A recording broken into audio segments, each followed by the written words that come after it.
Welcome back to my YouTube channel. So for today's video, I'm going to share with you isang tips para makamura tayo sa pagbili sa Shopee.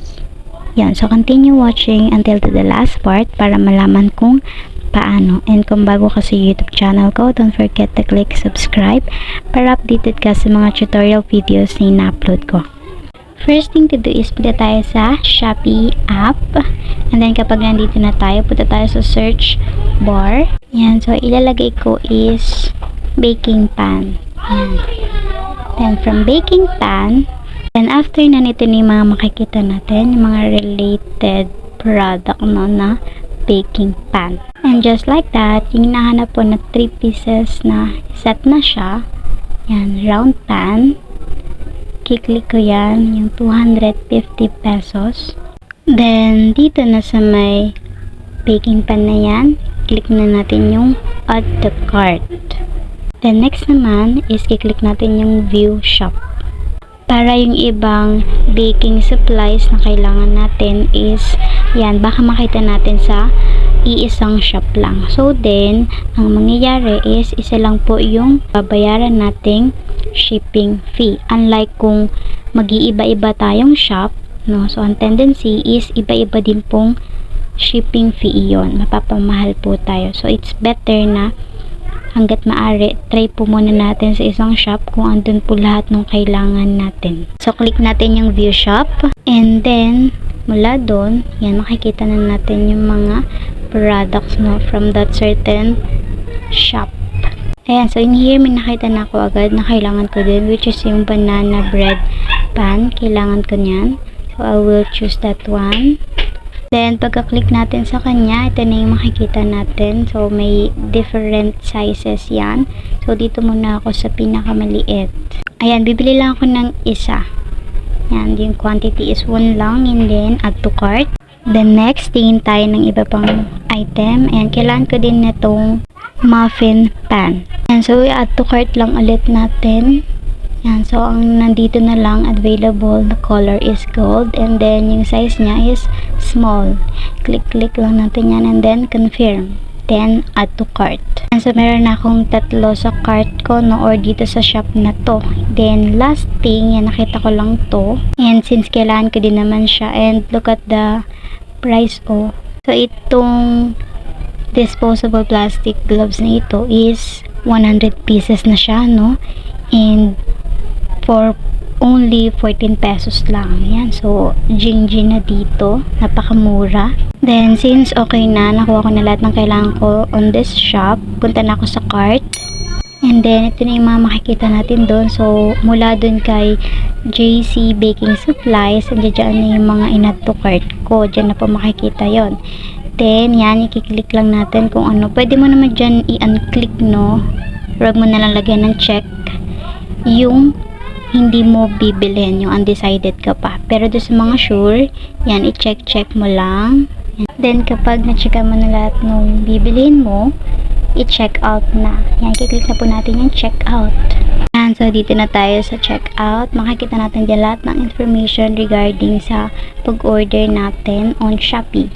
And so, in here, papakita ko sa inyo paano nangyaring nagkaroon ng shipping discount. Yan. And also yung merong mariredeem na coins. Yan. By the way, wala akong copy, no, kung paano ko ginawa yung free shipping voucher. Pero yon, ulitin ko na lang, no, papakita ko sa inyo kung paano ko siya ginawa. So, after mag-check out, ito na po yung makikita. Yan, so unahin natin yung free shipping voucher natin. Then, dito po siya makikita sa Shopee voucher. Click natin yan. Then, yan, saka natin makikita lahat ng Shopee vouchers. Yan, and then click lang natin tong free shipping natin. Ayan, so, nagkaroon na siya ng shipping discount na 38 pesos. Yan, less 38 pesos na tayo. And then, meron ditong conditions. Once na tayo ay nag-Shopee Pay or yung mode of payment is Shopee Pay, and meron tayong ma-earn na 48 coins. Yan, so palitan natin yung payment method natin. Papalitan natin siya ng Shopee Pay. Then after na, ni-click na lang natin yung confirm. Then, ang mag-a-appear na dyan is ito po. Ayan. So, as you can see, no, dun sa payment method niya is hindi na po cash on delivery, kundi Shopee Pay na po. And with that, may makukuha ako na 48.7 coins. Yan, because of using Shopee Pay. Then, kapag okay na, pwede na natin i-click yung place order.